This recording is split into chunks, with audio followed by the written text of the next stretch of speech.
Frères et sœurs bien-aimés dans le Seigneur, recevez aujourd'hui une salutation de vérité et d'espérance.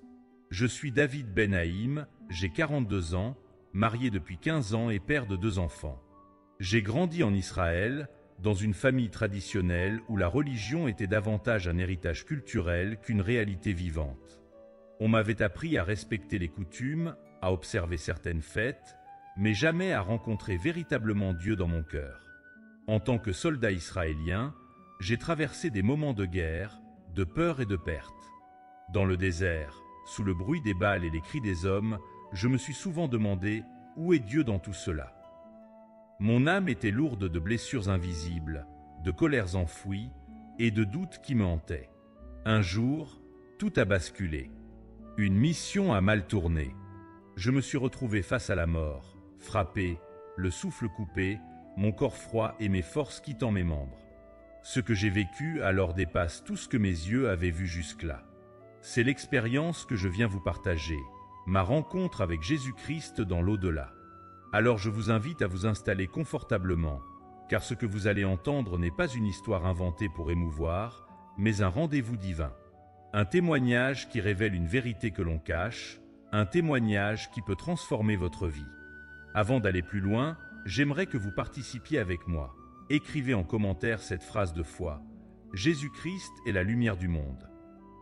Abonnez-vous à cette chaîne pour recevoir d'autres témoignages de vérité et de transformation. Partagez cette vidéo avec quelqu'un qui traverse une tempête et dites-nous aussi d'où vous regardez cette vidéo, car chaque témoignage est une semence qui se répand au-delà des frontières. Maintenant, laissez-moi vous emmener dans ce voyage spirituel. Ce n'est pas seulement une histoire de mort et de retour à la vie, mais une révélation profonde. Voici les 5 signes que j'ai vécus dans cette expérience, chacun apportant une vérité spirituelle bouleversante. Premier signe, l'obscurité glaciale et le silence. Lorsque mon souffle s'éteignit et que mon cœur cessa de battre, je fus happé dans un abîme où aucune lumière ne filtrait, un espace sans contour ni couleur. Ce n'était pas l'ombre de la nuit que nous connaissons, ni même le repos d'un sommeil profond, mais une obscurité qui respirait presque, lourde, glaciale et oppressante. Elle m'enveloppait comme une mer sans rivage et m'écrasait d'un silence qui n'était pas repos mais jugement. Ce silence pesait sur moi plus fort que le bruit des batailles ou des explosions que j'avais connues comme soldat. Là, j'ai compris ce que Jésus avait annoncé dans Matthieu 8,12. « Mais les fils du royaume seront jetés dans les ténèbres du dehors, où il y aura des pleurs et des grincements de dents. » Ce n'était plus une métaphore, mais une réalité tangible. Dans cette obscurité, j'ai ressenti pour la première fois le poids véritable de mes fautes. Chaque pensée mauvaise, chaque parole injuste, chaque choix égoïste se levait comme des spectres invisibles pour m'accuser. Je compris que mes péchés n'étaient pas de simples erreurs de parcours, mais des chaînes qui m'entouraient et m'étouffaient. Mon âme se souvenait alors du cri du roi David après sa chute, car je reconnais mes transgressions et mon péché est constamment devant moi. Psaume 51,5. Dans ces ténèbres, rien ne pouvait être caché. Ma façade de soldat courageux, mes excuses, mes justifications s'étaient effondrées, et je demeurais nu devant une vérité que je ne pouvais plus repousser. Il m'est revenu aussi l'histoire de Caïn, lorsque Dieu l'avertit, le péché se couche à la porte, et ses désirs se portent vers toi. Mais toi, domine sur lui. Genèse 4,7. Dans cet espace glacé, je réalisais que je n'avais pas dominé le péché. Au contraire, c'était lui qui m'avait dominé, conduisant mes choix et modelant mes pensées. Comme Israël errant dans le désert pendant 40 ans, je me voyais perdu dans un lieu sans orientation, prisonnier de mon propre aveuglement. La nuit dans laquelle je me trouvais ressemblait à ce que Job décrivit lorsqu'il cria à Dieu dans sa détresse. « Pourquoi ne m'as-tu pas fait mourir dans le sein de ma mère ? Pourquoi n'ai-je pas expiré au sortir de ses entrailles ?» Job 3,11. Ce sentiment d'abandon, de solitude absolue, me faisait trembler. Pourtant, même dans ce silence terrible, un frémissement naissait dans mon cœur. Car si ces ténèbres révélaient ma condamnation, elles faisaient aussi écho à la promesse de Dieu. Même les ténèbres ne sont pas obscures pour toi. La nuit brille comme le jour, et les ténèbres comme la lumière. Psaume 139,12. Ainsi, au milieu de cette obscurité glaciale, je percevais une vérité plus grande que moi. L'homme ne peut fuir la justice de Dieu, mais il ne peut non plus échapper à son regard. L'ombre où je me trouvais n'était pas la fin, mais l'annonce qu'une lumière viendrait me juger et me sauver. Ce lieu de silence et de froid n'était pas seulement un vide, il était le désert où Dieu m'attendait pour me montrer ce que je n'avais jamais voulu voir. Deuxième signe, l'appel d'une lumière lointaine. Alors que je croyais que l'obscurité allait m'engloutir pour l'éternité, une étincelle perça soudain cette nuit oppressante. Elle n'était pas violente ni aveuglante, mais douce et irrésistible, semblable à une étoile solitaire qui brise le voile de la nuit. Cette lueur lointaine paraissait fragile au début, comme une flamme qui tremble au vent, mais plus je la fixais, plus elle devenait éclatante, grandissante, attirant mon être tout entier. C'était comme si mon âme reconnaissait instinctivement sa source véritable, comme un enfant qui entend la voix de sa mère au milieu de la foule. Jean 8,12 résonnait dans mon cœur. Jésus leur parla de nouveau et dit « Je suis la lumière du monde. Celui qui me suit ne marchera pas dans les ténèbres, mais il aura la lumière de la vie. » Ce mouvement vers la lumière était irrésistible. Mon corps n'existait plus, mais quelque chose en moi, une essence plus profonde que la chair et le sang, avançait vers elle comme le désert assoiffé avance vers une oasis. Chaque pas semblait enlever un poids de mes épaules. Chaque instant m'éloignait du froid glacial des ténèbres pour m'approcher d'une chaleur vivante. Cette lumière n'était pas un simple éclat physique. Elle respirait, elle émanait une paix qui pénétrait mon âme, rappelant cette parole de Psaume 36,10 « Car auprès de toi est la source de la vie. Par ta lumière, nous voyons la lumière. » Alors que je progressais, je pensais à Moïse qui avait vu le buisson ardent en Exode 3,2. Ce feu mystérieux ne consumait pas l'arbuste, mais il brillait d'une présence divine. Tout comme Moïse fut attiré à s'approcher pour comprendre, mon âme était irrésistiblement poussée vers cette lumière. Elle n'était pas seulement un signe d'espoir, mais une voix silencieuse qui m'appelait par mon nom. Dans ce silence lumineux, je sentis que je n'étais plus perdu. La lumière révélait aussi ma dépendance totale. Comme Israël dans le désert guidé par la colonne de feu la nuit, Exode 13,21, je comprenais que sans elle, je serais incapable de trouver le chemin. Elle était à la fois guide, refuge et promesse. Et alors que je m'approchais, les ténèbres derrière moi semblaient perdre leur force.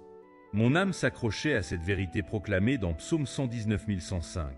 « Ta parole est une lampe à mes pieds et une lumière sur mon sentier. » Je découvrais une réalité nouvelle.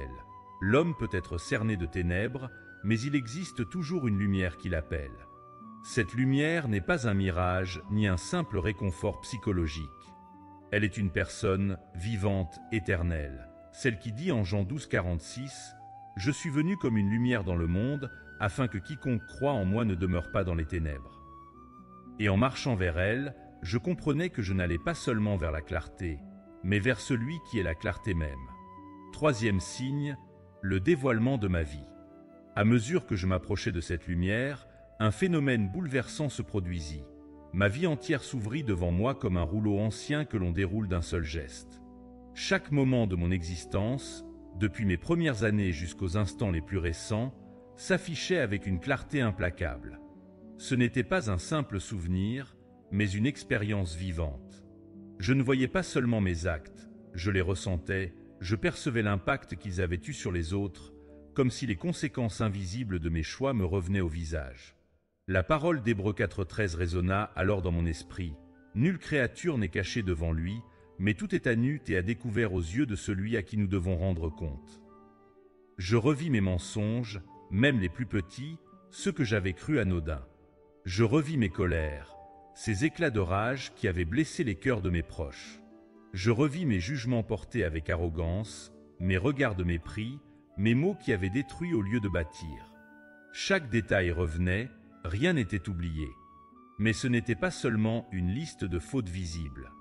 Même mes pensées secrètes, celles que je croyais enfermées dans mon esprit, défilaient sous mes yeux. Comme le dit Ecclésiaste 12,14, « Car Dieu amènera toute œuvre en jugement au sujet de tout ce qui est caché, soit bien, soit mal. » Je compris alors combien de fois j'avais fermé les yeux devant la souffrance des autres. Les pauvres que j'avais ignorés, les faibles que je n'avais pas défendus, les blessés que je n'avais pas consolés. Ses silences et ses omissions me frappaient plus douloureusement encore que mes fautes conscientes. C'était comme l'histoire du riche et de Lazare dans Luc 16. Le riche n'avait pas nécessairement frappé Lazare, mais son indifférence avait été son jugement. Et moi aussi, j'avais vécu avec cette indifférence qui, à présent, me paraissait insoutenable. La lumière ne se contentait pas de dévoiler mes fautes, elle exposait l'intention de mon cœur derrière chaque geste. Comme le dit 1 Samuel 16, 7, « L'Éternel ne considère pas ce que l'homme considère. L'homme regarde à ce qui frappe les yeux, mais l'Éternel regarde au cœur. » Même mes bonnes actions, lorsque je les avais faites pour être vues ou pour gagner l'approbation des hommes, étaient mises à nu et perdaient leur éclat. Je comprenais que rien ne pouvait tromper celui qui est la vérité. Dans ce dévoilement, je pensais à Pierre après avoir renié Jésus. Lorsque le coq chanta et que Jésus posa son regard sur lui, Pierre sortit et pleura amèrement. Luc 22, 61 à 62. Ce regard qui révèle et qui transperce, je le ressentais à travers la lumière. Ce n'était pas un regard de haine, mais un regard qui ôte tous les masques. Et dans ce moment, je compris ce que David avait écrit dans Psaume 139, 23 à 24. « Sonde-moi, ô Dieu, et connais mon cœur. Éprouve-moi, et connais mes pensées. Regarde si je suis sur une mauvaise voie, et conduis-moi sur la voie de l'éternité. » Devant ce livre ouvert, je n'avais aucune défense, aucune justification possible. Mon âme était nue, et je percevais combien j'étais dépendant de la grâce. Ce dévoilement n'était pas venu pour m'anéantir, mais pour m'apprendre que tout ce que l'homme cache finit par être révélé devant Dieu, et que seul son pardon peut effacer ces pages marquées de ténèbres. Quatrième signe, la rencontre avec Jésus-Christ. Alors que la lumière m'enveloppait de plus en plus, elle prit forme, et ce que je distinguais devant moi ne ressemblait à rien de ce que mes yeux terrestres avaient contemplé. Une silhouette apparut, majestueuse et pourtant proche, vêtue d'un vêtement blanc éclatant comme la neige au sommet d'une montagne, et son visage brillait plus fort que le soleil de midi. Je n'eus besoin d'aucune explication, d'aucun mot pour comprendre. C'était Jésus. Sa simple présence remplissait l'espace entier. Rien autour de moi n'avait plus d'importance, car tout en lui était centralité et gloire. Jean 1,14 prit une dimension nouvelle dans mon cœur. Et la parole a été faite chair, et elle a habité parmi nous, pleine de grâce et de vérité. Et nous avons contemplé sa gloire, une gloire comme la gloire du Fils unique venu du Père. Son regard se posa sur moi, et dans cet instant, je sentis toutes mes défenses tomber comme des murailles fragiles. Il n'y avait ni accusation cruelle ni condamnation écrasante, mais une vérité si pure qu'elle perçait tout ce que j'étais. Son regard me révélait, et en même temps, il m'attirait. Ce n'était pas comme un juge sévère qui lit un verdict, mais comme un père qui retrouve son enfant perdu. Je me rappelais les paroles de Jean 14, 6. Jésus lui dit « Je suis le chemin, la vérité et la vie. Nul ne vient au Père que par moi. » Ces mots, que j'avais entendus autrefois comme une déclaration religieuse, devinrent dans cette vision une réalité vivante. Je pensais à Paul sur le chemin de Damas, lorsqu'il fut renversé par une lumière éclatante et entendit cette voix « Je suis Jésus que tu persécutes » Acte 9, 5. Paul, homme de savoir et de puissance, avait été réduit au silence par cette rencontre. De la même manière, je me sentais dépouillé de tout ce que je croyais être. Mon titre de soldat, mon éducation, mes raisonnements, tout s'effaçait devant celui qui est la vérité incarnée. Comme Thomas après la résurrection, je ne pouvais que reconnaître intérieurement mon Seigneur et mon Dieu. Jean 20, 28. Mais ce qui me bouleversa davantage encore fut l'amour qui émanait de lui. C'était un amour qui ne dépendait pas de ma valeur, ni de mes efforts, mais qui venait de sa nature même. Cet amour avait la force du feu, brûlant mes impuretés, et en même temps la douceur d'une eau vive qui désaltère l'âme.